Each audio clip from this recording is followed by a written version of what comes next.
O livro de Josué. Vamos voltar e lembrar a história até agora. Deus escolheu Abraão e a sua família se tornou o povo de Israel, que é então escravizado no Egito. E assim, através de Moisés, Deus resgatou Israel do Egito. Ele fez uma aliança com eles no Monte Sinai e os guiou pelo deserto. Israel então acampou fora da terra prometida e Moisés os chamou para obedecerem os mandamentos de Deus, para que eles pudessem mostrar a todas as outras nações como Deus é. O livro de Josué começa logo depois que Moisés morreu e Israel está pronto para entrar na terra. Então, a história de Josué é projetada com 4 pontos principais. Josué primeiro leva Israel para a terra prometida. E lá, eles encontram toda a hostilidade dos cananeus e entram em batalha. Depois das suas vitórias, Josué divide a terra prometida como herança para as 12 tribos. E, então, o livro termina com esses discursos finais que Josué dá ao povo. Vamos nos aprofundar e ver como tudo isso flui junto. A primeira sessão começa com a morte de Moisés e Josué é apontado como o novo líder de Israel.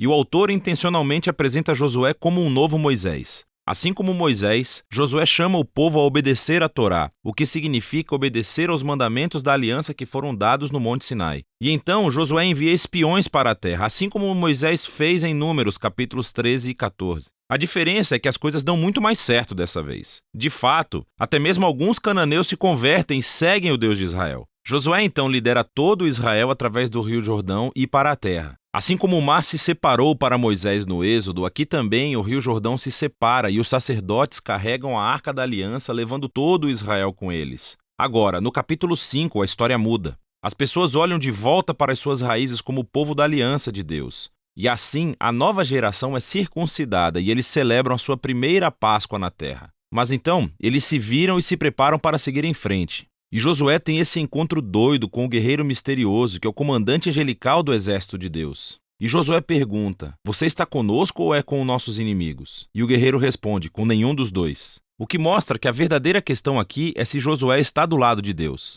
Isso deixa claro que toda essa história não é sobre Israel contra os cananeus. Pelo contrário, essa batalha é de Deus e Israel vai desempenhar o papel de espectador, ou, algumas vezes, torcedor do plano de Deus, o que nos leva à próxima sessão. Encontramos histórias sobre todos esses conflitos que Israel teve com diferentes grupos cananeus, e a primeira parte reconta a história de 2 batalhas com detalhes. Isso é seguido por uma série de contos que condensam anos de batalhas em alguns breves resumos. Então, as 2 primeiras batalhas são contra Jericó e depois Ai. Eles oferecem esses relatos da fidelidade de Deus em contraste com o fracasso de Israel. Em Jericó, Israel deve adotar uma abordagem completamente passiva. Então, eles deixaram a presença de Deus na arca guiá-los pela cidade através de música durante 6 dias. Porque, como Raabe se voltou para o Deus de Israel, talvez o povo de Jericó fizesse o mesmo, mas não fazem. E assim, no 7º dia, os sacerdotes tocam as trombetas e as paredes caem, levando Israel à vitória. O objetivo da história é mostrar que Deus é quem vai libertar o seu povo.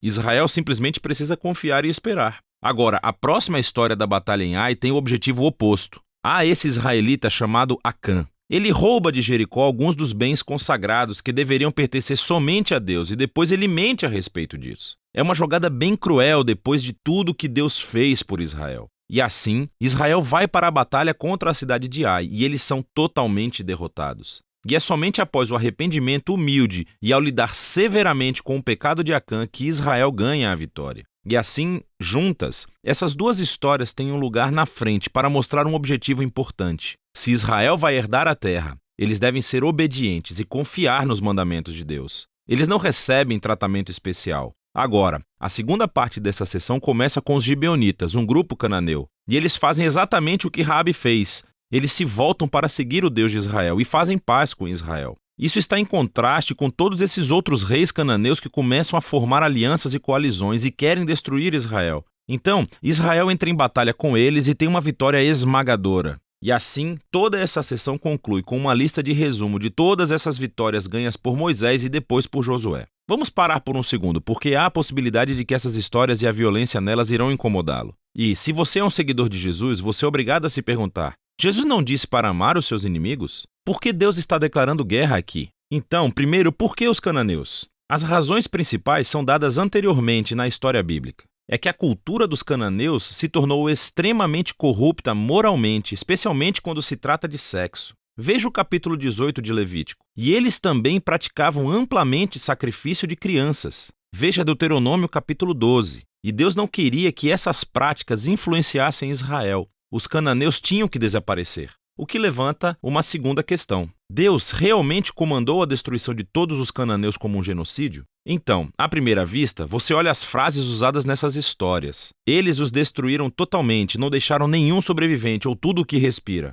Mas à segunda vista, você verá que essas frases são claramente hipérboles e não literais. Então, volte ao mandamento original sobre os cananeus em Deuteronômio capítulo 7. É dito a Israel para primeiro expulsar os cananeus, mas depois destruí-los totalmente. E então, isso é seguido de mandamentos para não casar nem fazer negócios com eles. Você não pode se casar com alguém que você destruiu. Acho que você entende. A mesma ideia se aplica às histórias de Josué. Olhe de perto. Assim, por exemplo, nos é dito no capítulo 10 de Josué que Israel não deixou sobreviventes nas cidades de Hebrom ou Debir. Mas depois, no capítulo 15, vemos essas cidades e elas ainda são povoadas por cananeus. E então, o que estamos vendo é que Josué se encaixa em outros relatos de batalhas antigas, usando a linguagem hiperbólica, não literal, como parte do estilo narrativo. E assim, a palavra genocídio não se encaixa realmente no que vemos aqui, especialmente à luz das histórias sobre os cananeus que se voltaram para o Deus de Israel, como Raabe e os gibeonitas. Deus estava aberto para aqueles que se voltassem para ele. A última coisa a pensar é que essas histórias marcam um momento único na história de Israel.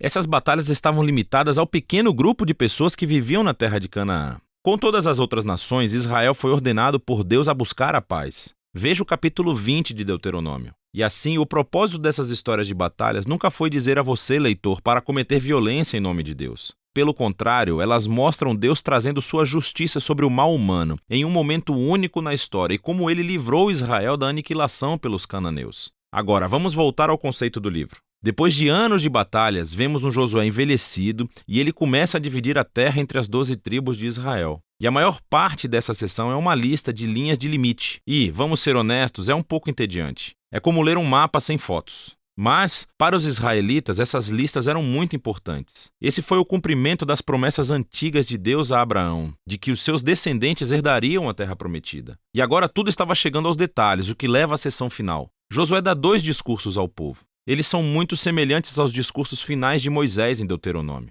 Josué relembra-os da generosidade de Deus, como ele os trouxe para a terra e os resgatou dos cananeus. E assim, ele os chama para rejeitarem os deuses cananeus e serem fiéis à aliança que fizeram. Se fizerem isso, terão a vida e a bênção na terra. Mas se forem infiéis, Israel vai receber o mesmo julgamento divino que os cananeus receberam. Eles serão expulsos da terra para o exílio. E assim Josué deixa Israel com uma escolha. O que Israel vai fazer? Essa é a grande questão que paira sobre Israel quando termina a história. E esse é o livro de Josué.